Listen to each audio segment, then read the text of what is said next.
arrest some freak, find out you aren't as invincible as you thought.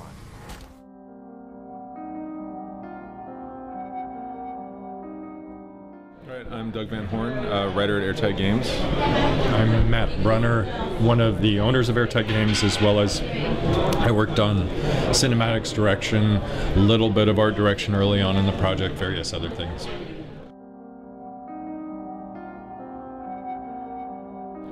It can be a challenge to stand out from the crowd, but I think one thing that really helps us is just the concept we're working with is so unique that you know, it's a very untapped genre. I mean, investigation games in general are there's a couple good ones from the last few years, but it's not an oversaturated market by any means.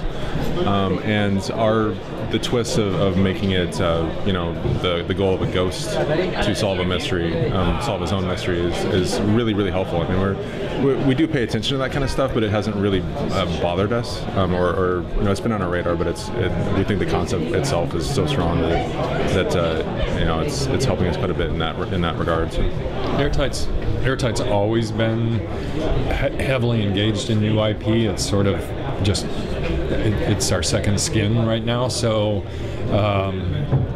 I would say that we're really comfortable about being in that space, about reinventing whatever it is that we're doing. We're inventing it from scratch, and then turning it into an experience that is kind of unique and fun to play.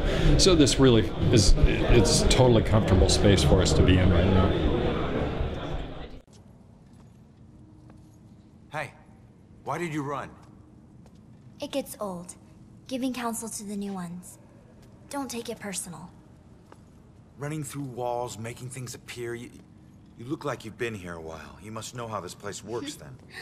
Works? This place isn't hard to understand.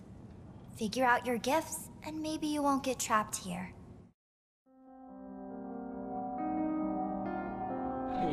We're actually both in the current gen and next gen, so I would say we tried to keep a consistency across the platform so that the gameplay experience isn't radically different, but there are improvements particularly to the graphics for next gen. So this game in particular has some very strong graphical challenges. You can't really do a Ghost game without a lot of effects and transparency and things that are really expensive. Other really difficult current gen issues, and so it's nice to be able to just go all out on the next gens.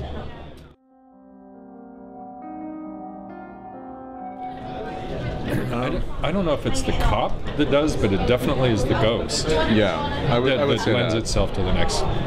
Yeah, I mean, that's like kind of what you were talking about with you know, there's when you're a ghost, there's a lot of transparency issues that, you know, you'd expect a ghost to be transparent, which is an expensive thing in a game to deal with, and the ability to pass through and go anywhere. You know, things that usually block a normal character, you know, are something that we have to deal with. You know, the ability to pass through.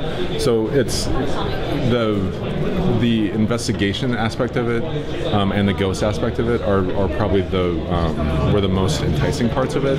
I mean, the fact that he's a cop like helps us get to the investigation and explain it pretty easily, and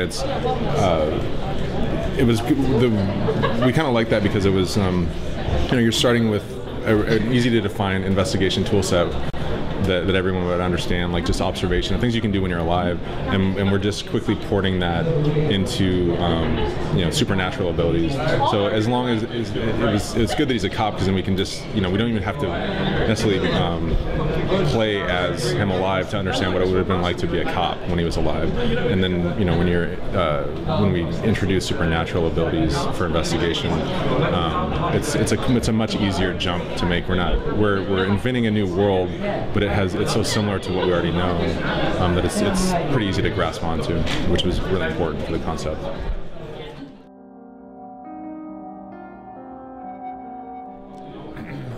Mystery and horror actually go together fairly well, as you know, in terms of flavors and tastes, they go well together. I would say really we err more on the side of mystery with just enough horror to keep you adrenalized if that's even a word.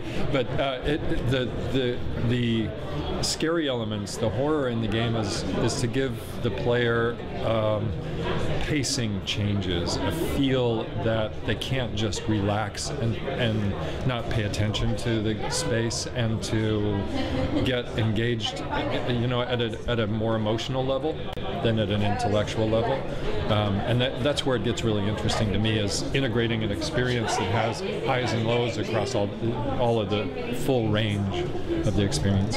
Yeah, normally when you're creating a narrative mystery, I mean, there usually isn't a lot of urgencies or tension that is inherent to the situation. I mean, you're trying to solve a mystery, you're trying to go through clues.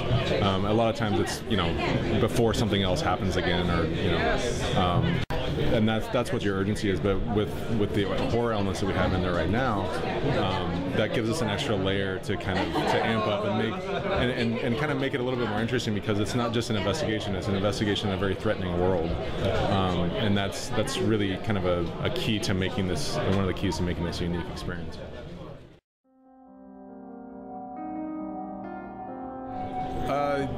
That's what we're hoping.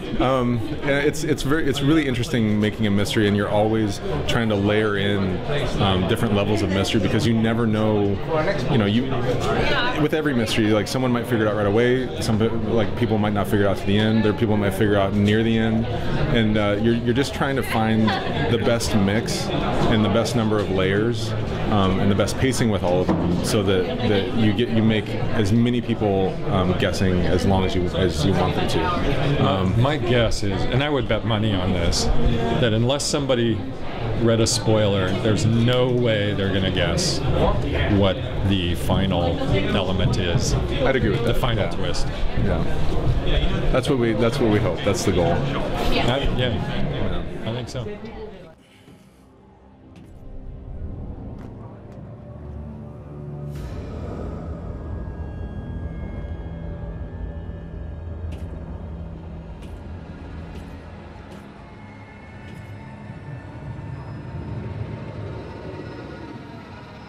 I know it won't kill me, but I still hate heights.